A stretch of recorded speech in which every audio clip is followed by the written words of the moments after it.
Hello everyone and welcome to another Scots Whay Hae podcast. And today I'm joined by David Hewitson, Glasgow-based theatre maker who co-founded Theatre 118, which is what we're here to talk all about. Hello David. Hello Ali, how are you doing? I'm really well. So first of all, can you give us some background to 118? Oh God, I was thinking about this on the train over. I don't know how to really sum up how it began. Right. Because it kind of started with, I suppose, how I got into theatre was after COVID. Right. I was kind of at a bit of a transitional phase in my life, and I started putting on shows like I don't know if you're familiar with like scratch nights, where we'd book a pub like the old hairdressers and get a bunch of playwrights together and do their plays. And I started producing theatre just for my own like fun. And then I sort of gradually got into freelance producing and doing sort of more ambitious stuff and directing, and kind of started exploring different kinds of theatre making. What I realised is the single biggest obstacle that you have as a sort of guerrilla, like DIY theatre maker, is just the cost of putting on a show. So if you want to put on a play, you're having to hire a venue, and sometimes it can be like £600 a night for a small theatre. So it was impossible to put on the plays that we want to do because it would be so expensive. So for the longest time I was kind of fixated on, we need to get some sort of space, we need to get a building and do what people were doing in the, I guess, I was thinking back to like the Arches and the DIY sort of scenes of like I guess like the 1970s and stuff like that, where people were just sort of taking on squats. They would find a room under a pub or whatever. Yeah, David McLennan is my hero. Obviously, starting the R&More, that was very much a case of we'll just turn this into a theatre. We've got a basement, let's put on plays. Sure. And I was very much in that mindset of like I want to create a space. And I was lucky to find a lot of like-minded people like Tom Brogan and Karen Barclay and Graham McDougall and Stephen Brackenridge, who are still on the board of 118. So when the opportunity came up to take on this space, this huge vacant office space became available. Because after COVID, no one wanted to rent that out as a call centre or as a legal office. So we should say where you're based and how you came to be there. Yeah. Because I mean, it is 118's the name of the... It's 118 Osborne Street. Yeah. It's Theatre 118 is the name of the venue. Yeah. And if you've not been in, it's a huge sort of corporate office that we've kind of installed like this sort of makeshift theatre in the corner. And it's really weird when people come in for the first time, they sort of like, they think they're in the wrong place. Absolutely. Like, what is this? Well, when I came to see a show, I kind of walked by the front because I was like, have I missed this? Is it around the corner? And then, you go up a couple of flights of stairs, and as you say, it's like an empty office. Where has everyone gone? You kind of expect phones to be ringing and faxes to be going. Yeah, it feels kind of illicit to me being in there. It feels unsanctioned. It's supposed to be this corporate space where you'd have, maybe 200 call centre workers or lawyers working away, and we've just got, clowning in one corner. We've got a play going on. So it's a real sort of festival atmosphere. But it came about by pure necessity and I suppose just a desire to create opportunities, because there's so many talented people. Like you'll know from the scene how many amazing writers there are, directors, and they can't get work because there's not enough funding, and they can't afford to put on their own shows because it's so expensive. So we needed to do something. So outer spaces is the kind of umbrella term for people who find art spaces. Is that right? So Outer Spaces is the charity that basically licenses the space to us. So right. Basically they take on loads of office buildings and give them to artists to turn into studios and things like that. It's I was having a look at their website. It's really great. Interesting. Yeah, I think they've done more to like advance the development of like artistic directing in Scotland than any other organisation, because it's the kind of thing where they take a shopping centre and they give it to like a 20-year-old art school graduate and say, okay, turn it into a gallery. Yeah. And then they start doing stuff. I remember going to the Paisley Book Festival one year, fairly recently, a few years ago now, and one of the events was in the old Paisley shopping centre right in the middle of town and downstairs, and that's exactly what was going on there. It was an arts collective, I think there was a weaving course going on while this book event was going on, that sort of thing. And just makes you think, you've got all these, particularly in town and city centres, these empty spaces, which are just kind of doing nothing. Yeah, I know, and it's a shame because there's not a lot of support available to actually get something off the ground. Creative Scotland aren't really equipped to fund a fringe theatre. Like they're more equipped to fund an individual production. So we found it really challenging, and I know it's really challenging for other people that are running like little pop-up galleries and stuff, just to figure out how do we keep this sustainable. We're not getting paid. We're all volunteers at Theatre 118 really, so it's a labour of love to keep it going. Yeah, if anyone's listening and they think, oh, I'd love to find a space to do what I want to do, if you go to Outer Space, their website, I've said, would you like to find a space? And you can kind of go through all that, because I guess that's probably, when you are concentrating on making art, whatever that might be, place is probably not the first thing on your mind. Yeah, someone said to me recently that you need time, money and space to make art, and if you're getting the time is hard enough, but if you don't have the space, it's really tricky. But at least Outer Spaces has kind of solved the space aspect. We don't have money, but we've got time on our hands, and we've got a space. And so do other companies who are wanting to put on shows, do they come to you, or are you producing your own work? So we're all producers by background. Like Tom Brogan obviously runs Short Attention Span Theatre with Karen, and they're producers putting on loads of plays. I'm a producer by background, but we've been kind of exploring. I mean, to be quite honest with you, it's just been a learning curve in the past year, figuring out how do you run a theatre. Do we want to have lots of visiting companies? Because that is actually less hassle in some ways. If it's just like, oh yes, you can put on your show, you rehearse it, bring the show to us, you cast it, you deal with everything. But then you're sort of got less control, and there's maybe less consistency in the quality. Yeah, sure. Like, we haven't suffered from that, luckily, so far. All the visiting shows have been fantastic.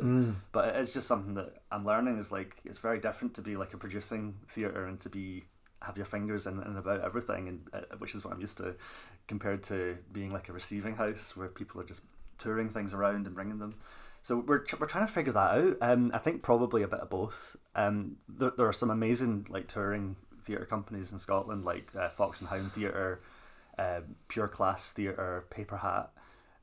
These companies that are creating amazing shows, but they can't often afford to tour them to Glasgow because the venues are so expensive. So we'd like to bring in lots of touring companies, and we had a show last night that came over from the US, from San Diego, and we were their Scottish premiere, which was just fantastic. Amazing. And it was really nice to sort of see different cultures coming together, and it brought in an American audience last night, which was interesting. Oh wow. Yeah.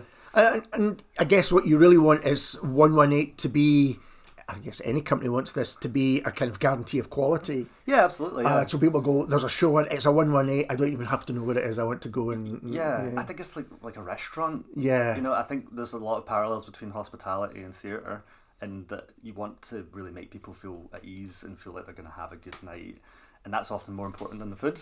Yeah. If you go into a restaurant and you get a dirty look from the maitre d', it's like, oh, this is going to be a shit meal. So it is quite different then from touring theatre to have that permanent space. I'm thinking about when I started going to theatre in Glasgow in particular, and you had Wildcat and other such companies, and they would often go to the places and spaces, and National Theatre Scotland do that as well, don't they? They go to different places.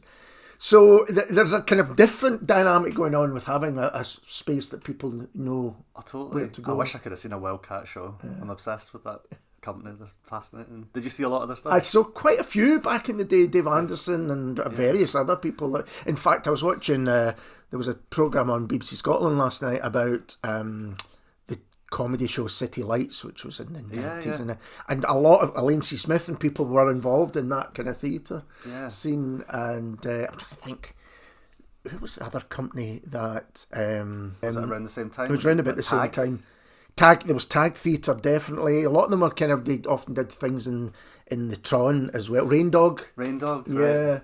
I've heard so much about all these companies. I'll never get to see their shows, which makes me so sad. Cause... Robert Carlyle, I'm sure, was involved with Rain Dog at the start, as I think Peter Mullen was as well, and a few other folk like that. So you can see, I mean, we're talking about the present day, but where theatre, well, a lot of people started in theatre and then went on to kind of very different lives. Yeah. Now, you said to me before we started recording that one of the reasons you wanted to be in theatre is the kind of immediacy of it, the meeting people, you're not down to shooting schedules or anything like that. You put the play on right here, right now.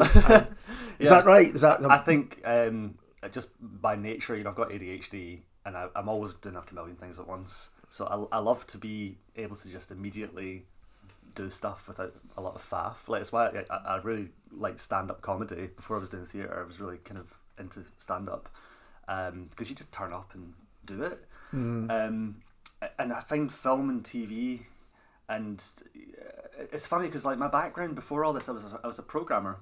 Right. I was making apps, like educational software and stuff like that. Right. Which is very technical and, you know, very mediated. You know, it's you're actually creating systems that people interact with, that creates a barrier between people in some ways. Yeah. The theatre to me is like removing all the barriers, and you're literally just at its core in a room watching someone say something that's remembered. Absolutely. And it's life. It's real life happening. It's just, there's nothing else like it, but I don't think it's like superior or anything like that. No, just as a different thing. It's a different form, and I think it's a tonic when we've got so much crap on Instagram. You know, when you turn on your phone and you look at TikTok or Instagram and you've got all this AI shit coming up, to go into a room with actual like living people and to see something that they've put together happening live, all handmade. Yeah, it feels like, this is actually being alive. I think, you know, live performance can do that because you don't quite know what to expect. Yeah, you know, something unexpected could happen, where, you know, which is unlikely to be the case. It's like, what are the audience going to do? They're going to start shouting out, or someone going to go on the stage and nick the props. Like, there's nothing stopping you from just sabotaging the show. So there's like this kind of circle of trust where everyone in the audience is implicated, and you have to be a collaborator as much as the actors to make sure that you have to be part of it. Yeah, absolutely. It's active, you know. Well, that actually brings me on to a show I saw there recently, the Dahlia Files. Oh, the Dahlia Files, yeah. Which was an excellent show. I ended up on stage. There was a bit of interaction there. I remember that. But I wondered if you could use that as an example as of the process of getting a show to the stage. What's the kind of process from when someone maybe approaches you, or you think this is a show we want to do? Oh yeah, so that the Dahlia Files was Tristan Young John. It was her show, and I think she'd already done it as part of, I'm going to get this wrong, but I think it was definitely a fringe show. It was, yeah. Yeah, that was directed by Kate Stamoulis and Hey Thanks Theatre, which are a great company. So it kind of already existed, and Tristan basically came to the pub after one of our scratch nights, and I can't remember. I don't think we were that drunk, but at some point we were just talking about, what shows are you doing? And she said, I've got this thing called the Dahlia Files. And quite impulsively, I was like, we'll put it on. So it was very much like, almost like just an impulsive thing. But that worked out really well. But I wouldn't say that's necessarily typical. Because that could work out badly. It could go wrong. So we've discovered this thing called programming, which is apparently what you're meant to do is you're meant to sort of consider putting things on and like plan it out. Again, this is just like the mechanics of running a theatre, like having a schedule and seasons and thinking about the flow of, like, you know, you don't want to have 4 sex comedies back to back. You want to have a bit of variety and a bit of texture in the seasons, so that you're taking people through different kinds of theatre.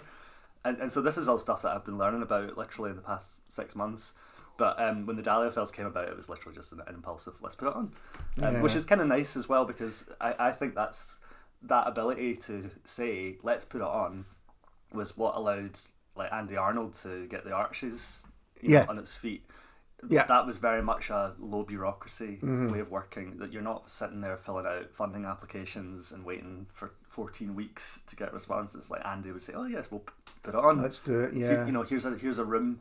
So we kind of want to keep that kind of scruffy impulsivity, but balance it with like a sort of serious attempt to create a good programme. It's again going back to the nature of theatre, where it very much is meeting individuals. Sometimes you will meet someone and you think, this person gets what we do, and I think we get what they do, and then you kind of go with it. What was your experience like coming to the play? Oh, it was great. What do you think? So I didn't know anything about the space, as you say. Right. You're kind of like, okay, where am I going? And then it's huge inside, you'd say. But the theatre part of it was, there was a welcome desk. The theatre part of it was behind curtain, black curtain. I didn't a huge check, but the sound was great and the light. So, you know, you see you don't have a lot of money, but there's quality stuff there to be doing it. And it was a one-person show, very clever. I think the use of props on stage was really well done. There was a lot of humour in it. I knew the Black Dahlia story a little bit from the books. So I was interested to see what the take was on that. And it was kind of multimedia as well. It was very inventive in a small space with a smallish stage, and you know, everything was used well. Well, that's good to hear. That's what I thought of it. Nice. Anyway, it was. I'm always curious, like, what people's experiences are like coming in for the first time, because I think it is kind of a strange. Well, once you get over that, again, it's meeting people. Once you get over that, where am I? And then you're met at the door, and you immediately are made to feel welcome. Then and told, you know, if you could sit there, that would be great. And you know, and there was other people, you know, being part of an audience is always a great thing, I think. And, you know, you just kind of relax into it and you think, oh, yeah, this is theatre. I understand the contract that goes on. Yeah, I think as well, like, we're quite lucky that we've got a little sort of returning audience that come along to a lot of shows. So they're kind of getting used to it now. And it's less bizarre. You know, it's actually kind of, people are treating it like a normal working theatre, which is because nice. I want to make it clear, even though we're talking about this big open office space, that's not the theatre. It's not people jumping from desk to desk or anything. It's a. I don't know if you changed the size of it, but it's a small. How many seats do you normally? It's 50, 60 at a push. Yeah. So it's quite cosy. But in March next year, we're doing Island Town, the play by I forget his name. That's terrible. Simon Longman, I think. Okay. An English playwright, and Anna Wheeling's directing that, and she's made the decision that we're going to do it in the round, using the whole space. Right, wow. So, you know, we've got this massive space, and we haven't really used it all apart from rehearsing. Like, but she wants to do this thing where we have like a sort of circular stage, and it's the whole play is all about going round in circles and being, you know, stuck in a small town as a teenager. So she's got this amazing stage concept, and the whole play is going to sort of bleed out from that stage into the whole space. Wow. So we're trying to be more inventive with it and sort of use the space a bit better. Yeah. But the problem with doing stuff in like meanwhile used space is that there are no guarantees of how long we'll have it. Right. We know that we have a 7-day notice period on the space, which I guess somebody might take it over and want to use it as an office again. yeah, potentially like a blue chip law firm would be like, oh yeah, we'll set up our Glasgow office, and then they take it on. But also that whole building, which has the Billy Connolly mural by John Byrne on the side, that whole building's I think getting turned into student flats. So is it? Well, we don't know really when. A surprise. Yeah. If you've not been in Glasgow recently, you know. Yeah. So we don't know how long we've got, and we're trying to make plans to find another space and to sort of create some longevity. That's interesting then. For would just keep the name? Yeah. I think so yeah. Yeah. It has to be. Has to be. Yeah. Absolutely. Can you talk a bit about some of the other shows you've had on? I know you did one recently. Tom Brogan mentioned it when he was here the other day on The Big Day, which is something I remember very fondly. Yeah, so that was a fantastic show by Pure Class Theatre, who are an Edinburgh-based company. They're all women, like 5 women that run it, and it was just an incredible play that Tom happened to see at the Fringe. Right, is that how it came around? Put it on. So again, it was very much just an informal, sounds good, kind of deal. But that was a really cool play because it was very, I think it was quite nostalgic for a lot of people to sort of relive the 90s. I was gutted I couldn't make it, but because I was living in Glasgow when The Big Day happened. For those people that don't know, this was a day of free music across the city. It's a huge stage in Glasgow Green. There was one in George Square. There was at least one down the Brumelaw. And the best, some of the biggest and best bands from home and abroad were here to play. It was a bit surreal. It was like, how's this happening? How did that happen? Do you know much Well, about it? I'm guessing we had the City of Culture in 1990. It was 91, was that The Big Day? I think so. Yeah, so I'm guessing it was maybe just a kind of, well, we've got this reputation now of having, I don't know for sure, but the council really pulled it out of the bag. And I imagine putting that on now, it just seems mad. You know, See, when I hear about Glasgow in the 90s, it sounds like another world in terms of the culture, you know. and it changed pretty quickly. Yeah. You know, one of the kind of well-worn narratives, which I'm not sure is entirely correct, but you had the Garden Festival in '88, which kind of changed a lot of perceptions leading up to the City of Culture in 1990, and that was a real game changer, you know, because there's lots of different spaces, some huge, you know, some old shipyards were being used as theatre, and the ship. Yeah, I've heard about that. That sounded incredible. Yeah, all sorts of things, and big theatre companies came over as well, and they did stuff in the tramway before it was kind of the tramway, and they found spaces all there. Mayfest too. Mayfest was fantastic. Mayfest ran for quite a few years, but you also had the Jazz Festival. You had, I don't know if this is still as much the case, but there was a time where you had Edinburgh had its festival month, and Glasgow's festivals, and it kind of is the same. And I'm thinking about it, book festival and comedy festival and all that kind of went round the rest of the year. But May was a big month with Mayfest, something on every night. Yeah, it just sounds amazing to me. I remember David McLennan saying that he wanted the Ormore to be Mayfest all year round. I think it had a huge impact on the arts right across the board. But we need that kind of thing. We need affordable spaces so that people can put on impulsive nights and put on shows. So I can imagine that the big day was absolutely nostalgia for a lot of people, but as a young cast. Young cast in their early 20s. So it was so professional. Yeah. It was a really, really well written show, really well acted. It was just an electric atmosphere. You know, it was a sold out night. So that was a show we had on recently. In terms of other stuff we've had on, there's been so much. We had Fox and Hound Theatre Company come, which is run by Helen Fox, I think. They did a show called Because You Said You Would, which was a really nice sort of, again, really tender play about like neurodiversity, and that they've toured around. Again, a small play production, two actors and coach, which was just great. You know, like we wouldn't have. I'm just glad I get to see so many great shows. It's like the biggest privilege is just getting to see night after night after night all these amazing companies from different cultures, different parts of Scotland, different parts of Europe, doing theatre in their own way. It's just we want to do as much of it as we can before the rug gets pulled from under our feet. So we're moving into, we're in December as we speak, aren't we? We're the 1st of December, I can't believe it. Yeah. And I think you've got a panto. There's a panto, yes. Jack and the Privately Owned Beanstalk, which is on the 11th through to the 13th of December. Brilliant. 7:30, and there's a 2:30 matinee on the 13th. I've written some of the music and I've helped write the script. So it's the first time that I'm actually going to be on the stage, which is interesting. I've been roped in for that. As a named character? I hope not. I'm trying to... You're not Jack or the Beanstalk. I might wear a hat, but I'm the sort of begrudging musical director. Okay. But that's fantastic. We've got an amazing cast of like 10 for that, and we've got choreography, original songs, lots of dancing. It's again, you mentioned. What was the theatre company you mentioned? Tag.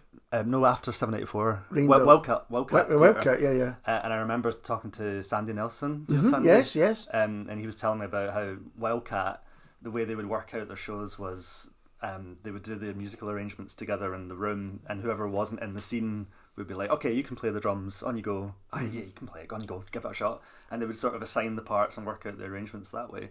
So I thought it'd be really fun to do a pantomime with all live music. Yeah. To do it really with like a minimum of technology, to not use tracks, to not pipe stuff in, but just to do it all live. So it's been kind of an experiment in that way to see if we can do 7 original songs and teach ourselves the drums in a few weeks. Panto's such an interesting tradition, I mean, I think it still keeps a lot of theatres going, actually. It's like a big source of the funding for most of the theatres. It funds their year. Yep, I remember speaking to someone who's involved with Pitlochry, which is well-known theatre, but the panto really does keep it for the rest of the year. Yeah. And of course you've got these big ones that are on in the big theatres and stuff, but actually community panto has got a great tradition as well. Yes, and I think the kind of panto that you put on, I imagine it changes if you know that it needs to be your big moneymaker. Yeah. You're not going to do something arch and weird and subversive if you know that we have to. This is going to pay for our salaries, so we need to do a big family thing. So, you know, with our pantomime, it's kind of very subversive and scrappy and sort of left wing and just sort of weird. But I think again it's a function of the fact that we're not paying for the space. We've got the space for free, so we can kind of just indulge. The Tron theatre pantos historically always had a bit of that about them, definitely. I feel theatres have a kind of a life cycle, and you know, Tramway. I wasn't there when Tramway began, but my understanding was it was quite a sort of scrappy thing in the beginning. You know, I found space. Same with like the CCA, I think, you know, the Third Eye Centre. It's the Third Eye, more scrappy, and then there's this sort of process of like maturation where I guess people get on salaries, and there's a reputation gets built, and maybe conservatism starts to come in.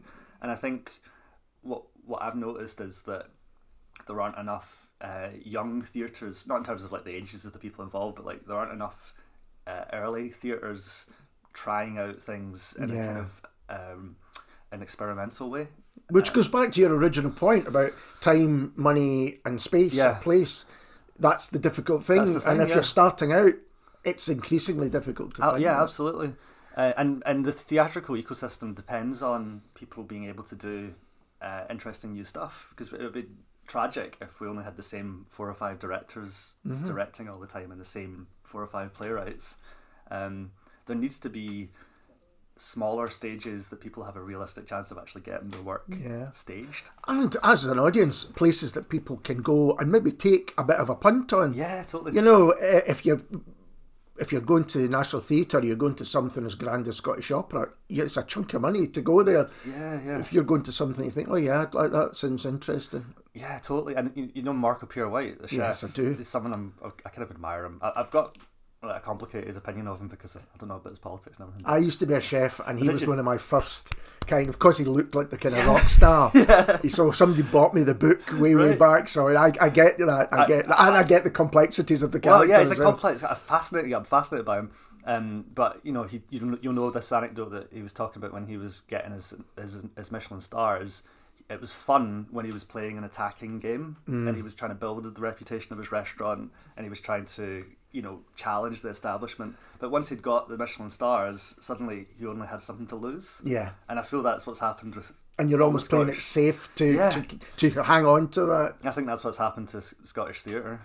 Yeah. I think we've got these established restaurants that have a lot to lose but aren't on an attacking game anymore. That brings me to one of my questions, which was how you view theatre in Scotland today, and maybe specifically Glasgow as well. I've got a really sort of... how do I put it? Mixed view of theatre. I think on the positive side, I think we've got an incredible ocean of talented people. Like it's just incredible the amount of actors, sound designers, lighting designers, costume designers, writers who you'll meet who are just like profoundly talented and driven. You can't move for talented people.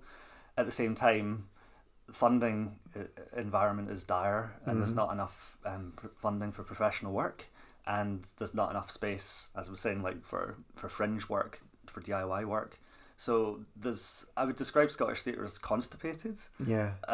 Because we've got so much stuff, so much potential, but it's not been able to actually move through the system because there's not enough intermediate steps. What a glorious image. I absolutely get what you mean. And I was wondering if the Edinburgh Fringe kind of casts a long shadow over Scottish theatre, perhaps for good and for bad, I'm not sure, but we've mentioned it a couple of times, and I know often the aim of some theatres is, well, let's get to the Fringe, and we've got this, you know, whatever it is, 20-odd, almost 30-day run that you would never get anywhere else. Yeah. But does that affect the rest of the year and theatre more generally? It definitely does in Edinburgh. I think less so in Glasgow, but it does definitely affect the calendar. People plan around it. You know, you're not gonna get people to be in a play easily around August because everyone's doing the Fringe. Hooked up. Yeah. But the Fringe is another example of that kind of stultification, I think, where it's reached this level of development where it's an international market, where you've got television executives from Netflix milling about, and it's £9 a pint, and you kind Oh, that was the biggest shock for me this year. Absolutely.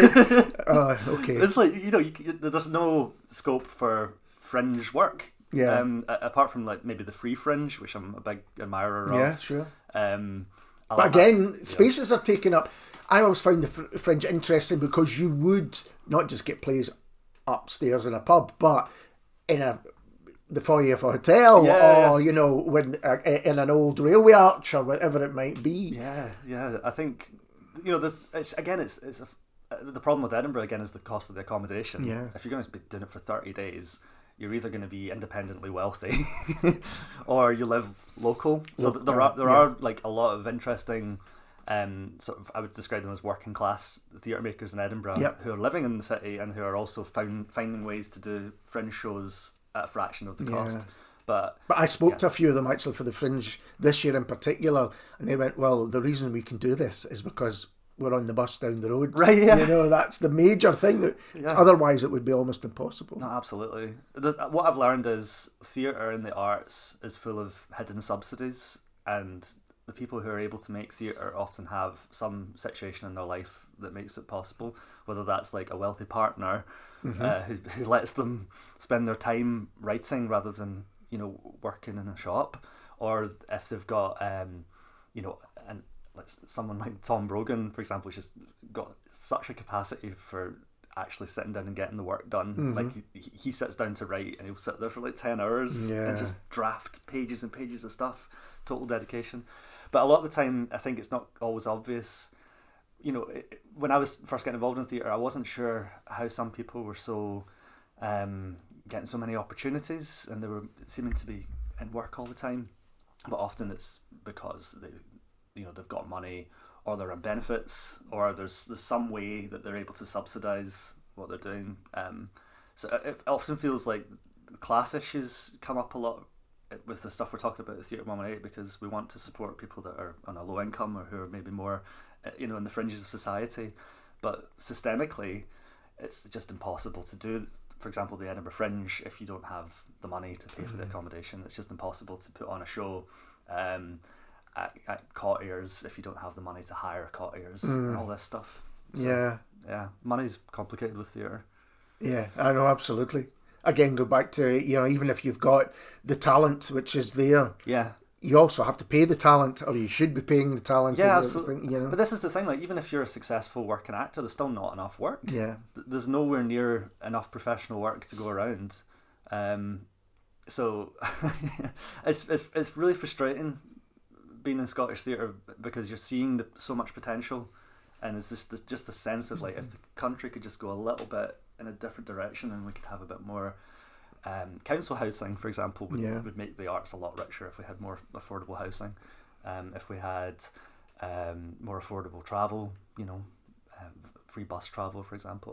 All these little things make it possible to do something different, because it does all trickle down to yeah, totally. And I don't want to live in a culture where it's only the wealthy making the art. No. In some ways, they're if you're making a theatre show or you're writing a book, you're kind of telling a story of your version of how reality is, and that can't just be written by the establishment. It's vital that it's written across the board. So how did you come to theatre? It's a really good question. It was during COVID. So I before the COVID lockdown, I was working as a web developer. So I was building like websites for charities. Actually, I did the Greenpeace website. Okay, was the biggest one. So I had a sort of professional job doing that, and then I had a lot of personal changes over lockdown. I just thought I needed something to focus on. So I started doing scratch nights, and like I mentioned, putting on shows. So this was after COVID? After COVID, like 2022 thereabouts, and it was really kind of therapeutic for me to be involved in theatre. I think theatre is a very therapeutic thing. If you've got challenges in your life, being involved in a community of people who need each other and who complement each other, it actually makes it easier to deal with your own personal problems, because you're part of this whole, this collective. And that's the benefits of the arts more widely, I think, without a doubt. Because you mentioned to me that you had been involved in radio, or did you do radio? So I went to the City of Glasgow College in 2012, and I did an HNC in radio production, and then I did the HND, and then I kind of dropped out of college after that. But any of those skills carry on to theatre? Yeah, I would say so. The biggest thing, I mean, that was a great course actually. I had a great lecturer, Roddy Campbell and Greg Hurst, who, they taught us a lot about music. Yeah. It was a lot of what I got from that course wasn't so much what was on the curriculum. That course had a really good reputation. I know a few people that did it over the years. Oh, cool! Yeah. It was a great course, and I just learned tons about how to be an adult, I suppose, how to go to the pub, how to socialise, and how to interview people. That was a really good skill. Mm-hmm. How to be authentic. Yeah. When you're on the radio, like as you'll know from your podcast, like you have to kind of be yourself. Yeah. And not put on an act. I think when you start out, you're maybe not. You're maybe trying to be someone. It takes a while to get that to come through. Yeah, you're conforming to the idea of who you think you should be rather than being you. So there's a weird paradox there. So I think all of that kind of prepared me in some ways, but I've always been tinkering around the arts, making short films and making music and stuff like that. And you mentioned David McClellan, but I wondered who else and what else has been your inspiration in theatre? Oh wow. I would say, oh god, I've got very disparate influences in terms of the theatre.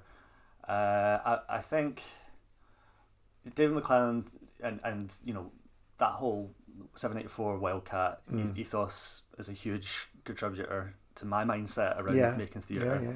I mean, 784 really, I could be wrong about this, but in sense of my knowledge, were the first travelling, politically fired theatre in Scotland. Yeah, and the Cheviot, I think, was probably the transformative thing. I watched the video of the Cheviot, the Stag and the Black Oil during lockdown. Yeah. And I was like, oh, this is great. Like this is a kind of theatre I've never seen before. Yes. And David McClennan's acts in that as well. So you see him acting, I was like, what is this? This is unlike anything else. It's such a mashup of different styles of theatre, of different, there's music, there's broad comedy, there's seriousness, there's traditional music, excuse me, that all feeds into this story of... and also they would have the Ceilidh afterwards. That's right. And they would dance into the night. They took it to halls. They literally took it to town halls, So that fascinates me. In terms of other influences, I think I met a lot of people who had hung around the Ramshorn.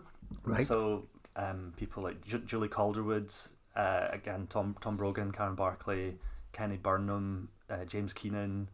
Like lots of actors and people around Glasgow who would just talk about this place, the Ramshorn Theatre, with such fondness. Yes. And there was always we had these sad conversations where they're like, oh, I wish that was still around. We used to hang out in the kitchen. So that kind of gave me a picture of the kind of theatre that I would like to be a part of. And I get maybe unconsciously sort of tried to gravitate towards recreating a space like they were talking about. In terms of other influences, I would say I'm probably quite influenced by Armando Iannucci, the writer. So I suppose more from his nature as a sort of writer, producer, director, impresario, this sense of kind of, of being a showrunner, of sort of understanding all the layers of production and also starting and running production companies and things. It's interesting you mentioned Armando Iannucci, because when you were talking earlier, I was thinking of something he said recently. I think it might have been in a speech or a talk about how short-sighted it is to defund the arts more generally, because actually, if you just want to look at the money, the arts in this country bring in a chunky percentage of the overall financial benefit to it. Something like $1 billion in added value to the UK economy. Even if that's your bottom line, which is a horrific idea, but if that is your bottom line, to kind of reduce funding in that is so short-sighted. Yeah, totally. Yeah, it feels like it's always the first to go. I think that's what it does feel like. But it's not. I don't think it is a nice to have. I think that the arts are an essential part of like a functioning country, and theatre, in particular, has the possibility of being a democratic function beyond entertainment. It can be a voice for the voiceless, and it can be a kind of way of ritualizing the society of the day and making sense of our sort of shared consciousness. That sounds kind of lofty, but I think it's important to have ways for people to come together and to make sense of the world. that's part of like how you survive. Yeah, shared experience is a really important thing. Yeah, especially at the time of isolation. Yeah, absolutely. And I guess all of this came out for me during COVID because I thought, wow, theatre might never exist again. This was like in March 2020. I was walking around the Botanic Gardens listening to the musical Sunday in the Park George. I was like, oh, there might. I looked at the RMR. I was like, that might never open again. I was actually sort of taking stock of the city, wandering around. When we had our hour of exercise, and I was just taking in all these places like the 13th Note. And, I mean, you're absolutely right. It's not overstating it to say people are thinking, will we see live music again? Will these venues still be here when we come out of this? Yeah, it felt like it was a very real possibility that everything was just gone. And that, I think, triggered in me a bit of a crisis of identity, where I'm like, why haven't I spent my time more fruitfully? I might have missed my only chance to be really involved, to be making theatre. So yeah, that was kind of a bit of a pivotal moment. So we've mentioned the panto, but have you any ideas about what's happening next year? Yes. So we're lucky. By the way, it's not just me running it. We've got a load of people involved in Theatre 118. Beyond the trustees, we've got all of our management people, and then we've got producers, Ayla Swan and Ella Cathro, who are involved in the producing. And Ayla is working with Anna to produce Island Town, which is the play I mentioned, the Simon Longman, I think, which is going to be brilliant. That's in March. We've got Milk on the Side, which is a musical about working in a coffee shop, which is, they had a really good Fringe run. That's short and sweet theatre. We've got Martyr Theatre, who I think are one of Glasgow's most interesting Fringe theatre companies. I don't know how to describe them. I would say that from my understanding of it, they're very similar to like what Suspect Culture were. Okay. In that they work very collaboratively in the room to sort of devise their pieces with a lot of equality between the art forms. So the writing is contributing, they've got costume making going on in one corner, they've got people doing sound design, and they've got all these art forms sort of interacting, and they negotiate the pieces that way. And they're doing a show called Glenn and Flen, which is about two sort of haunted children's TV characters that are sort of I think go mad in a cupboard. I think that's on in next year. So yeah, there's tons of stuff, and we have our new material nights. So every month we do a night called Working It Out, which Tom Brogan came up with, and he had this idea that he really wanted to have a night that was multidisciplinary, because I think again there was something at the Arches like that, where you'd have these nights where you'd have music and you'd also have a bit of poetry and you'd have some stand up, and he wanted to do that. So that's probably our most popular monthly event, is Working It Out, because you can see a poem 1 minute, and you can see a short film, and you can see some burlesque, some magic. And what I really like about those nights is that you can see in real time different artists kind of stepping out of their own pods. The arts, performing arts, can sometimes be quite segmented, I think, where you've got the spoken word crowds, you've got the music law and the musical theatre people are sort of separate from the serious playwrights and the poets, and there's just these different people in different little spheres.